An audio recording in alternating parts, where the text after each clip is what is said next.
every voice and sing till earth and heaven ring, ring with the harmonies of liberty. Let it resound loud as the rolling sea. Florida voters may be deeply divided on their politics, but there is common ground on at least one issue. Everyone wants assurance that their vote is counted and without interference. So important is getting that right. Over $15 million has been allocated to Florida's 67 counties to upgrade systems. Hello, Suncoast. I'm Renee James Gilmore, and welcome to Black Almanac. Joining us today, Michael Bennett, Manatee County Supervisor of Elections, and Ron Turner, Sarasota Supervisor of Elections.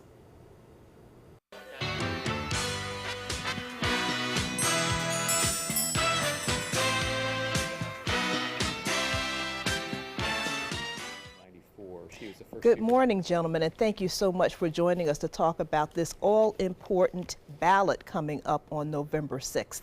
So, we're talking about November 6th as Election Day, but we have been so interested in making sure that people have every opportunity to not only have their ballot cast, but for them to have make informed decisions about what they're voting for. I know both of you all are concerned about people going to the polls, but even more so, having a look at this ballot before they get there. So vote by mail is something that both of you all are encouraging, as are many other supervisors of elections around the state. Mr. Turner? Certainly. You know, this is a lengthy ballot. It's probably the longest ballot that we've had in Sarasota County. There are 12 state questions that both Manatee and Sarasota have on the ballot. We also have 6 countywide questions, and we have an additional question if you're a City of Sarasota voter or a City of Northport voter. So that is 18 questions countywide, 19 if you're in the City of Sarasota or City of Northport, in addition to all the candidates and the races that are on the ballot. So it's a long ballot. So if a voter spends a minute per question, well, that could be up to 20 minutes in a voting booth. So that's not really practical for hundreds of thousands of voters to come to the polls and spend that long, and even with all the resources we have. So that's why, you know, my colleague here and I have been suggesting vote by mail is certainly an alternative. We've really been pushing it hard. Some of the amendments are so complicated that because they have 2 and 3 items on them that they're trying to cover, if people try to comprehend all of that so they can vote intelligently and they know about it, they're going to be in there a long time. So we're really hoping that if they don't vote by mail, that they certainly take the time to read the sample ballot they're sending out. The sample ballot, when they get it, and I think Sarasota's the same, be in English on one side and Spanish on the other, and a lot of people are concerned about that. Well, why did you spend the money to do that? Well, we were basically ordered by the court to do that, and so trying to encourage more and more people to vote, they felt that the good idea was to print it in both languages, our primary languages. Miami has to print it in 3, but I think that, and sometimes people take this wrong, we get a better educated voter when they do vote by mail. Because what happens is you and your husband are sitting down in the morning and you're talking about the ballot, and your children are sitting over here, the kids are sitting over here, and all of a sudden they're curious, why, Mama, are you going to vote for that? Why are you and Daddy thinking about doing this? And all of a sudden they start getting interested in the process. And so hopefully they start at a young age, and by the time they are 18, 19 years old, they want to be active voters too. And so we really hope that people would vote by mail because they get a better educated voter. And I'm not talking about formal education at high school or college. I'm talking about sitting, and the neat part about having a grandkid there, they can Google it, okay? They get it. And so we're really pushing that. So with the number of amendments that we have, and you mentioned, Mr. Bennett, that there are multiple pieces to almost each one of these amendments. Now, if I understand correctly, we have a requirement in Florida that we not put together or bundle issues, but we have, it seems like, indeed bundled issues under some of these amendments. Well, what happens every 20 years, a new game comes to town. Your first six amendments on here, I think, are single subject, okay? Those put forth by the legislature or by petition. Those, by definition, have to be a single subject. You can't read them together.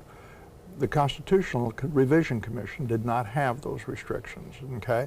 So they had 20, 30, 40 different items that they wanted to put in out of hundreds of suggestions.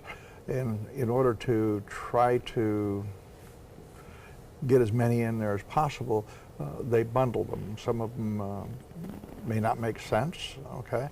I don't understand why some of them are together, but the Constitutional Revision Commission does not have the same restrictions that you going out and asking people to sign a petition would be required to do, or he as a legislator would be required to do. Those would be single subject. The Constitutional Revision Commission could actually put more than that in a particular amendment.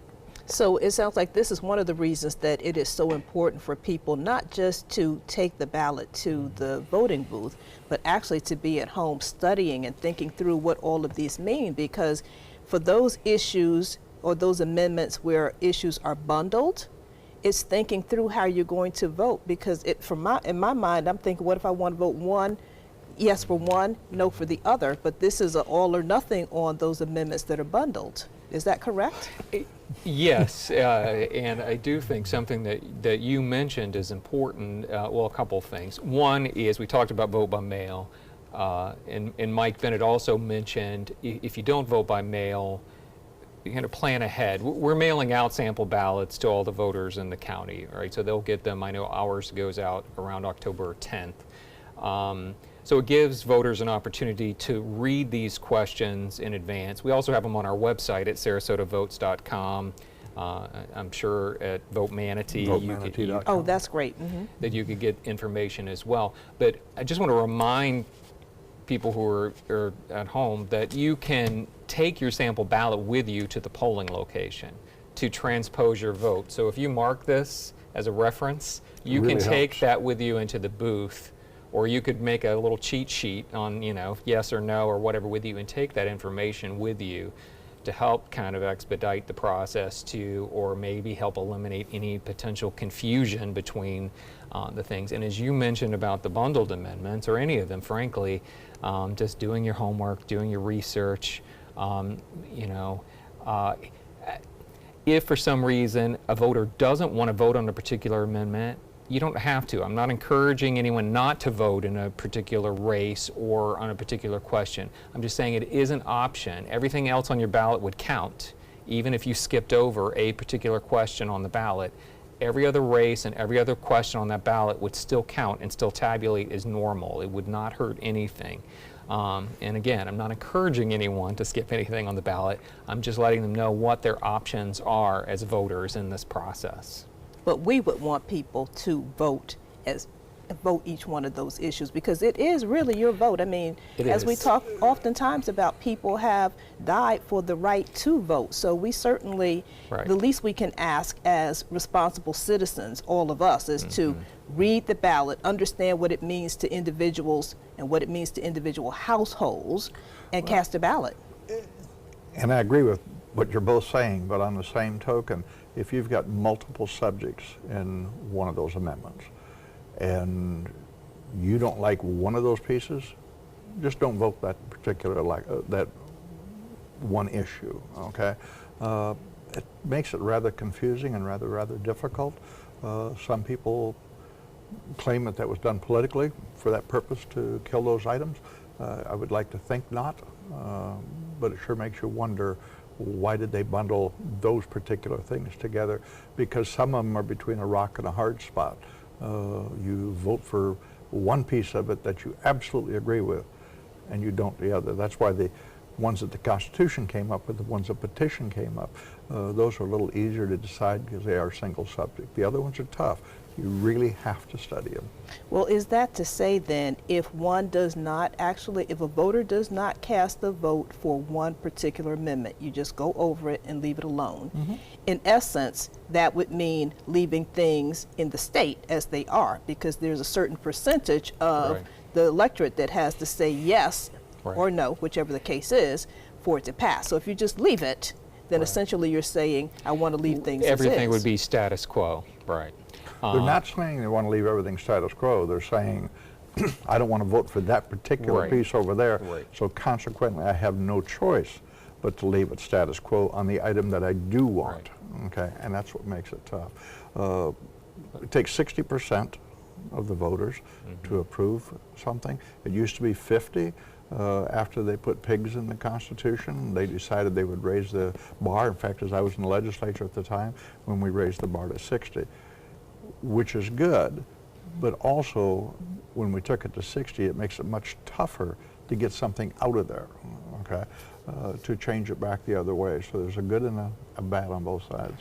Okay, now we talk about, we're encouraging people to vote by mail. Now talk to us a little bit about how this $15 million, over $15 million, has been allocated by the legislature to all 67 counties to make sure that our election process is protected. So for people who would say, I am not about to send my ballot in by mail, I want to go down to the booth and see my ballot put through the machine and scanned. Tell me about the voting by mail. What have you all put in place that would give people some confidence? And we'll start with you, Mr. Bennett. Well, basically, they actually have two options, really. One of the options is to trust the U.S. Post Office, and I got to tell you, they're pretty darn good, okay? The other thing is, you know, I'm a little older than my friend Ron here. There's something about putting it in the box, okay? That's the way I grew up. You're supposed to put it in the box. And so we still allow them the opportunity to fill out the vote by mail ballot, okay? Bring it to my office or any early voting site, and they can put it in a box there if they would feel better doing that. And I understand that. There's just something about that old school, I want to put it in a box. Guess what? I still put mine in a box, okay? And I don't just drop it off at the lady in the office. I put it in the box because it's just something about voting and putting your ballot in the box and trusting it. But their ballot will count. Some people think, well, yeah, but if I vote by mail, my ballot's not going to count. Trust me, every ballot that comes to either one of our offices, in fact, as I would say anywhere in the state, that ballot will be counted. And it's going to be counted that day? It's not going to be like Actually, those are the first ones we count, you know, because we will actually start processing these ballots several days out, simply because we will have, you know, 50, 60, 70,000 of them coming in, okay? You can't just stand there and feed them all at one shot. And so we will actually start opening the ballots and processing those ballots about 6 days out, something like that. But the first numbers you see when you turn on your television on election night and you see that they've posted the early results, that's all vote by mail. That's all vote by mail and early voting. We're waiting for the precinct numbers to come in. The first numbers you see posted are from early voting and vote by mail. Excellent. So what do you all hear in terms of this whole discussion about should we be running for the hills because the Russians are coming to infiltrate our election system? Last month, we had U.S. Senator Bill Nelson who said, fair warning, they're already kind of knocking at the door and poking and prodding kind of thing. And then you have our governor saying that there's no evidence at this point that there is any reason to be concerned. So your feeling, Mr. Turner? Well, or your first of position? all, I just want to remind viewers again that we vote on paper ballots in Florida, in Sarasota, Manatee counties. Those paper ballots go into tabulators that are not connected to the internet. So the voting system in the counties is not online. So the access points to that are controlled physically by the county elections offices, and we take great pains to keep that system secure through, you know, alarmed rooms with cameras. We don't allow staff to go in a room by themselves when we are in election mode. We have dual control. The machines have tamper-resistant seals on them with serial numbers that when we issue them to poll workers, we know what numbers are all over the different access points into this machine and if they've opened anything, because you can only break that seal once, and we know what that number is on it going out because we log all of that. We know what is supposed to come back. But we vote, as I said, on paper. The voting system itself isn't online. And I will say, regarding the senator's comments from a few months ago, honestly, the supervisors in Florida, I think all of us have said we're not quite sure what he is referring to. We are taking seriously the issue of security, and we've done a lot of additional things this year in regard to security. The FBI and Homeland Security did come back in response to that and say that there are no new intrusions or ongoing intrusions in Florida. So they put a letter out to that effect just a few weeks after the senator's statement, because I know the FBI did help follow up on the security issue with counties and things just to be sure. And I think we've done a lot in that regard. So you'll know, I mean, each of our offices, we've had the Florida Department of Law Enforcement, we've had the FBI, we've had Homeland Security, and our local sheriff's office all look at our systems and how secure they are. Feel very, very comfortable. Our systems are secure. There were some people that tried to, I think, make political hay out of what Senator Nelson said. I've been in that shoe. I've run that political race. I think sometimes you can kind of get ahead of yourself or take something that staff told you and run with it. I think he'd like to walk that back. I don't think that he meant anything devious or bad about it. I think that just got ahead of himself. And everything that he said on that had been proven that it wasn't correct. In 2016, there were reports that there was, the FBI held a secret conference call with all the supervisors of elections in Florida to talk about security and some particular concerns. Do you expect that that is going to be kind of the normal practice, given all of the concerns that Americans have generally about whether or not our systems are being hacked? Can you see that becoming a practice? Well, I do think since 2016, and I'm sure Supervisor Bennett feels this way, and we all do in Florida, that we've always taken security seriously, but we've certainly had more of a heightened awareness with this, and making sure, really taking a hard look at our systems, whether they're virtual or computer systems or whether they're physical access to things, because you're talking about a few different things with that. Do I think that that is the new norm? Yes, going forward in elections administration. I will say that I think Florida has been a little ahead of the curve, as Supervisor Bennett just talked about those federal agencies that we've all worked with, state agencies. There were recommendations from Homeland Security for states and individual counties to join certain election security groups that they had, so we could work together on things. Florida was the only state to have every county join these groups. I mean, we were 100%, and Florida was the only one, at least as a while back, as of last week, to have that status, which was recognized by Homeland Security and FBI, that we've taken great lengths to try to address these things. And we do take, what the senator said seriously. Part of that was because in 2016 there were some phishing emails that came in to some of the counties in Florida, and I think that may have been what he was referring to as well at the time. I don't think there was any intrusion from the phishing emails. I think people recognize what it was, possibly, at least that's what we've been told. We didn't receive any locally, but that occurred during that 2016 election, as you're mentioning, and that conference call that we were all on, brought our attention to those issues. Supervisor Bennett, can you tell us a little bit about what we mean when we're talking about phishing emails? We hear the same kind of language spoken even when we talk about being careful of opening an email, and if somebody's calling about, calling or saying, hey, send us some confidential information about your credit card or whatever. But those and that's basically what it is, that they're trying to figure out how to get into your computer at home or your computer at the office or whatever it is. And so they send you an email that really looks like it's an email from me to you, and you say, well, that's, it's Supervisor Bennett, so I got to go ahead and open it, okay? But it's not from Supervisor Bennett, okay? All I wanted you to open it is so I could get into your deal. That's basically a phishing, whatever you want to call it. But that's really what they're looking to do. Do I think they will continue to do that? Absolutely, okay? People say, well, did Russia mess with the vote? Yeah, probably. Okay, and guess what? We probably messed with theirs too, and it's going to continue on that way. And there's none of us that are going to be lily white over this deal. That they're not messing with foreign elections. I know that when England was looking for the BRICS, okay, the United States was very actively trying to keep them into the BRICS, and they were pushing on their voting thing and trying to get involved. I think that Russia probably did get involved. I would imagine other countries have been looking at our election system too and trying to sway it toward one of the candidates that they would rather have. And so I think that that's something we're going to have to deal with from now and forever.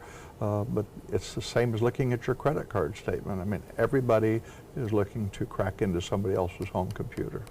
And dealing with it now has to be so important, really, for the entire country. Florida being as large as it is, we are the third largest state in the nation.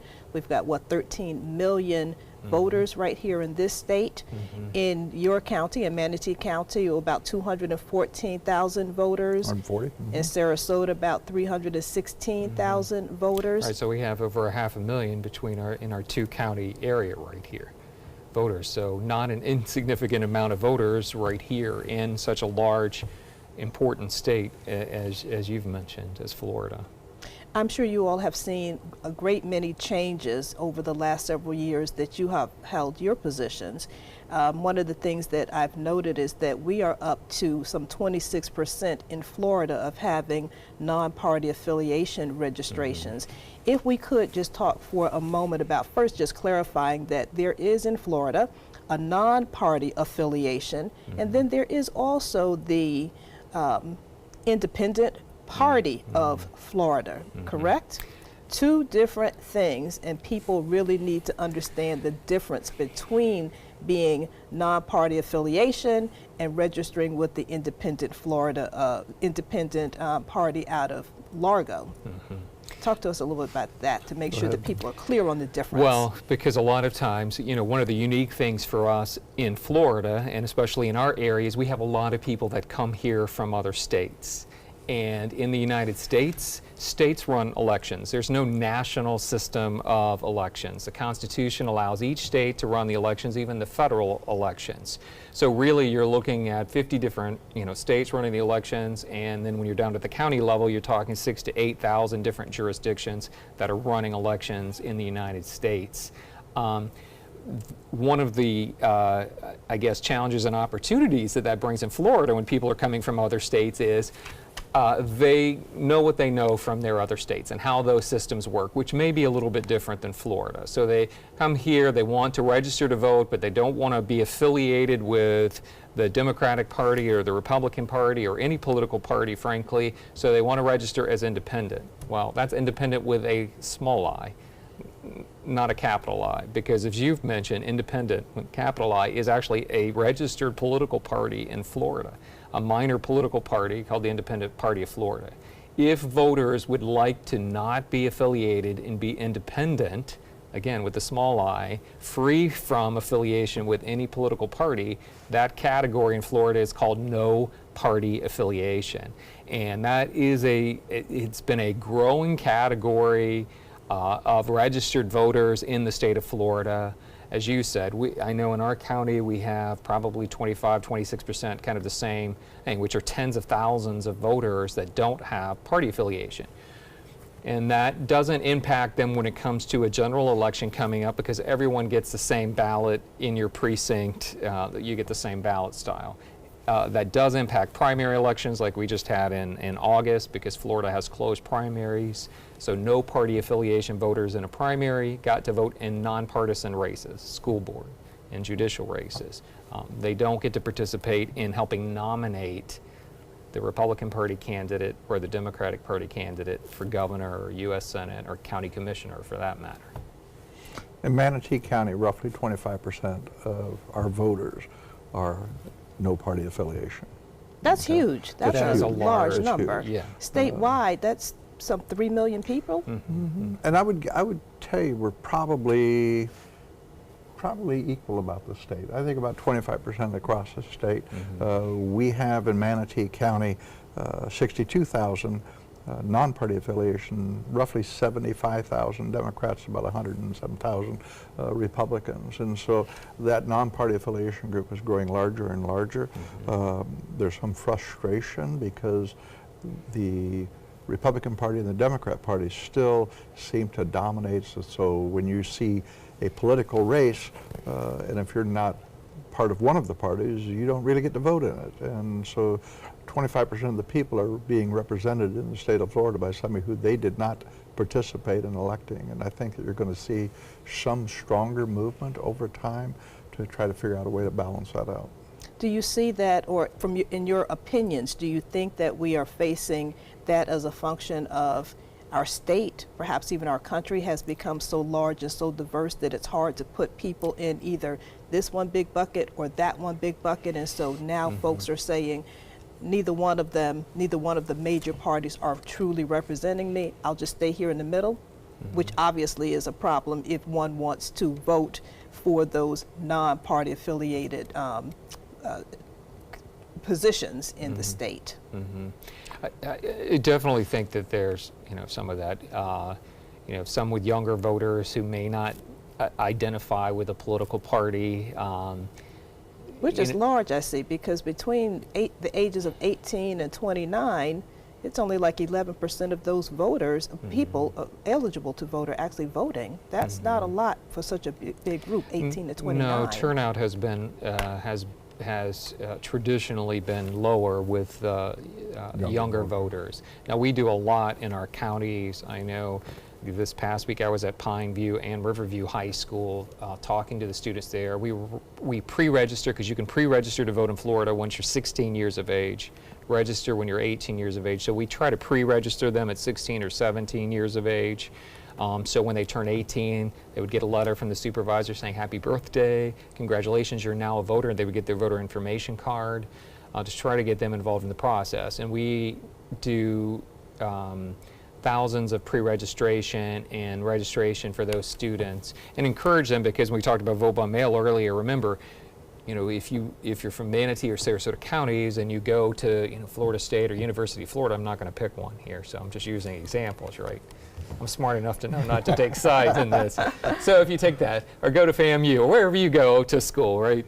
So you're going to you go to a school, we can send you a vote by mail ballot there, because you're not necessarily going to be a resident of that county. You could if you decide that that's what you want to do, but if you don't and you want us to send it there, we send ballots all over the world to people that are maybe diplomats working in embassies, that are on a ship in the military, wherever they're at all over the planet, or going to school at Stanford or University of Chicago, whatever it is. We send ballots to those people that are still residents of Sarasota County or Manatee County. Thank you for coming today. And before we go, if you don't mind, I just want to pick up this sample that you have brought with us and remind people of why it is going to be, or is so important, to study this ballot before you get to the polls. And thank you for reminding us that you can fill this out and take it with you. And for those people who want to actually just drop it in the box, it can just be dropped in the box and it's going to be counted first. One thing I do want you to stress, October 9th is coming up quick, okay? That's the last day to register to vote. Please register to vote. You can get ask for an absentee ballot up until about the 20th, and it'll still get to you, but please ask all your people, register to vote and vote by mail. Thank you so much for joining us, Suncoast. I'm Renee James Gilmore.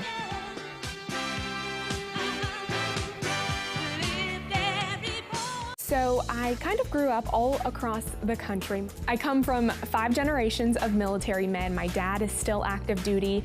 My grandpa is retired Marines. I like going for runs with my dog. I love, taking her out to the dog beach over in Venice. There are so many things here to do on the Suncoast. My goal every day when I come into work at ABC7 is to tell your stories, give you that major local news and those details that you really care about. I'm Jacqueline Matter, and I'm here for you. Are you a food lover, restaurant goer, or home cook? Then Then check out My Suncoast Dining on mysuncoast.com, your guide to the foodie lifestyle. ABC 7's own Chef Judy serves up her favorite recipes, cooking tips and trends, dining blogs, and helpful step-by-step videos. And you'll love the restaurant guide with direct links to your favorite Suncoast eateries. Whether you're cooking in or dining out, whet your appetite with tasty tips from Chef Judy at mysuncoast.com/dining. Find out first at 4 with ABC 7 News at 4. Weekdays on ABC 7.